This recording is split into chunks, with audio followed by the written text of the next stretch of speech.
America और Iran, ये दो नाम जब भी एक साथ आते हैं तो तनाव की एक तस्वीर सी उभरती है। और आज दोनों के बीच का ये तनाव एक ऐसे मोड़ पर आ खड़ा हुआ है जहां पूरी दुनिया ने अपनी सांसें थाम रखी हैं। तो क्या ये वाकई किसी बड़े टकराव की उल्टी गिनती है? चलिए इस पूरी सिचुएशन को समझते हैं।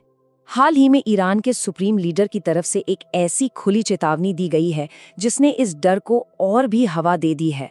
सवाल ये उठ रहा है कि क्या ये सिर्फ बातों की जंग है या फिर हम सच में एक बहुत बड़े ग्लोबल कॉन्फ्लिक्ट, शायद तीसरे विश्व युद्ध के मुहाने पर खड़े हैं।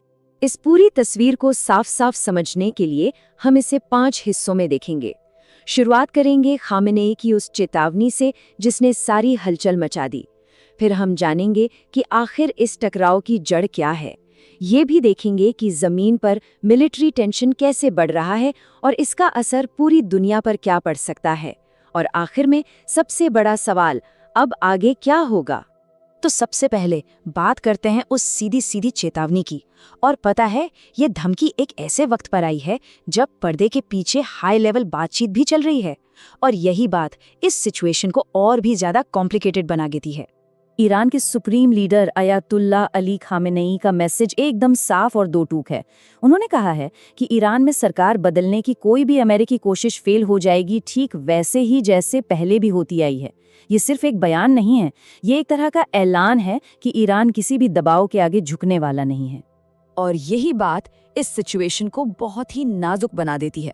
सोचिए जरा, एक तरफ जिनेवा के बंद कमरों में डिप्लोमैट्स न्यूक्लियर डील और बात कर रहे हैं, और दूसरी तरफ मिडिल ईस्ट के समंदर में जंगी जहाज एक दूसरे पर नजर गड़ाए हुए हैं। ये शांति की कोशिश और जंग की तैयारी का एक बहुत ही खतरनाक कॉम्बिनेशन है।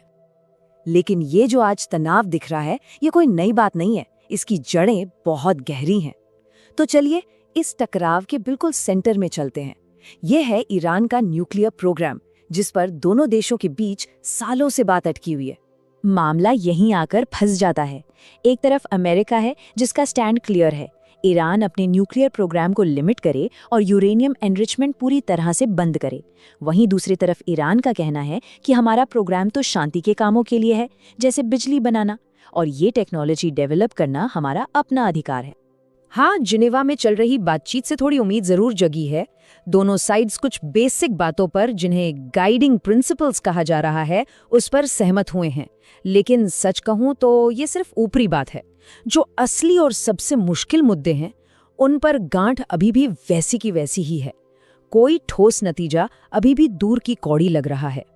और देखिए, जब डिप्लोमेसी की राह मुश्किल होने लगती है तो हथियारों की जुबान तेज हो जाती है। अब बात सिर्फ बयानों तक नहीं रही, बल्कि जमीन और समंदर पर मिलिट्री टेंशन बढ़ रहा है। अब धमकियां दी जा रही हैं।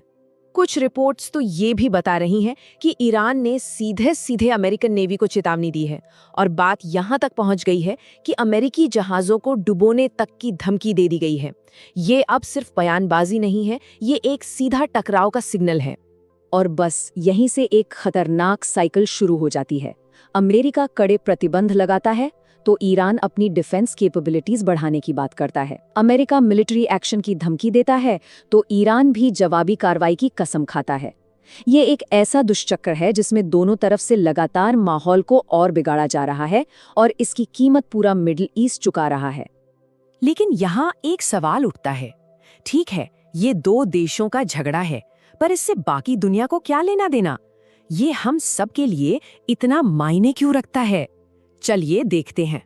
देखिए, अगर ये तनाव जंग में बदलता है तो इसके झटके पूरी दुनिया को महसूस होंगे। सबसे पहले तो तेल की कीमतें आसमान छूने लगेंगी। भारत जैसे देश जो तेल इंपोर्ट करते हैं, उनकी इकोनॉमी पर भारी असर पड़ेगा। दुनिया के सबसे जरूरी समुद्री रास्ते बंद हो सकते हैं, शेयर बाजार धड़ाम से गिर सकते हैं, और कुल मिलाकर पूरी ग्लोबल सिक्योरिटी दांव पर लग जाएगी। तो अब हम आ गए हैं सबसे अहम सवाल पर कि अब आगे क्या। हम एक ऐसे चौराहे पर खड़े हैं जहां से दो बिल्कुल अलग रास्ते जाते हैं, और दुनिया को इनमें से एक चुनना होगा। भविष्य की तस्वीर में दो रंग एकदम साफ हैं। एक रास्ता है जहां जिनेवा की बातचीत कामयाब होती है, जंग टल जाती है और एक डिप्लोमैटिक सॉल्यूशन निकल आता है, और दूसरा रास्ता है जहां बातचीत फेल हो जाती है और मिडिल ईस्ट एक बड़ी जंग की आग में झुलस जाता है। और इसीलिए इस वक्त पूरी दुनिया की नजरें जिनेवा पर टिकी हुई हैं। हर कोई सांस रोके बस इंतजार कर रहा है कि आखिर कौन सा रास्ता चुना जाएगा, क्योंकि इस एक फैसले का असर हम सब पर पड़ना तय है। तो आखिरी सवाल यही बचता है जो इस पूरे मामले का निचोड़ है। क्या जंग होगी या फिर बातचीत से कोई रास्ता निकल आएगा? इसका जवाब ही आने वाले कल की कहानी लिखेगा।